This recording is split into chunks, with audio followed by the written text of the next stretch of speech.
Let's talk about what happened last night, because I think that it's really kind of a historic moment that we didn't see Congress just extend Patriot Act provisions again. You yourself are someone who voted against the Patriot Act. I voted against making it something that is permanent, voted against reauthorizing it a million times. I was voting, I did vote for a version that we put together in the Judiciary Committee in 2001 that I thought did increase the authorities' ability to do surveillance, but with personal safeguards, with curtailing it.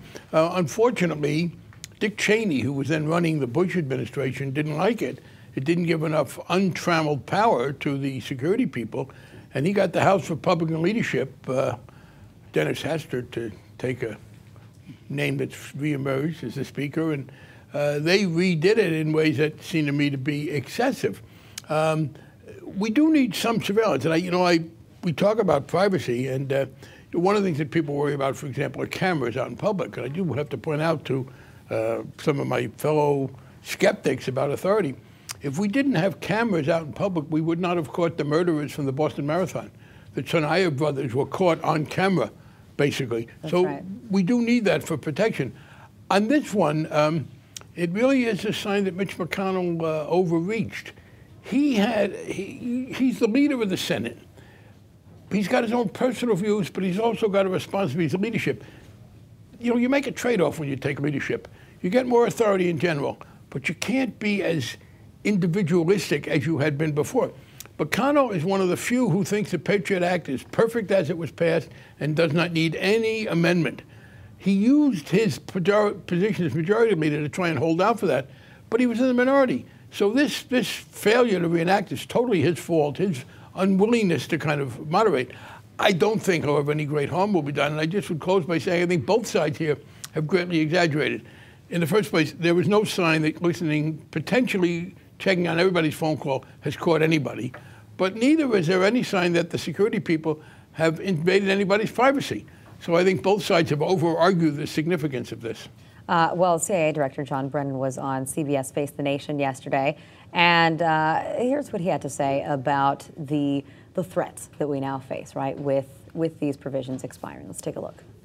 The tools that we had under the Patriot Act, those ways that we are able to monitor their activities, really have helped stop attacks.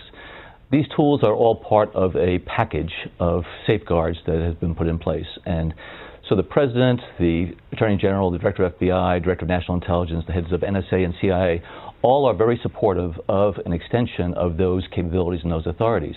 And unfortunately, I think that there's been a little bit too much political grandstanding and crusading for ideological causes that has really skewed the debate on this issue. But these tools are important to American lives. I would even call that a measured response there from John Brennan. We've heard from other officials more of a doom and gloom type of scenario if this were to happen. Mr. Brennan does his job. He lied to the Senate. He lied to Senator Feinstein on the whole question of torture. He's not a bad person, but like a lot of people, he wants to do his job without any kind of constraint, and I can't fully accept it. By the way, I don't think anybody wanted the entire Patriot Act to expire. There were some useful things in there. What happened was, and again, I blame Mitch McConnell, he was insisting on reenacting it as is.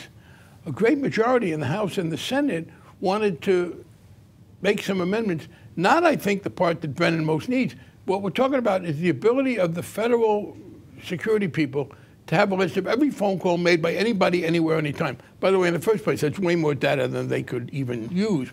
And it was an objection to that. McConnell was insisting on extending that provision and essentially said, you'll either do it my way or not at all. By the time he realized that that was an overreach, it was too late. It'll get very quickly reenacted. In fact, the House did a fairly reasonable version, maybe not perfect. I haven't even read it entirely myself.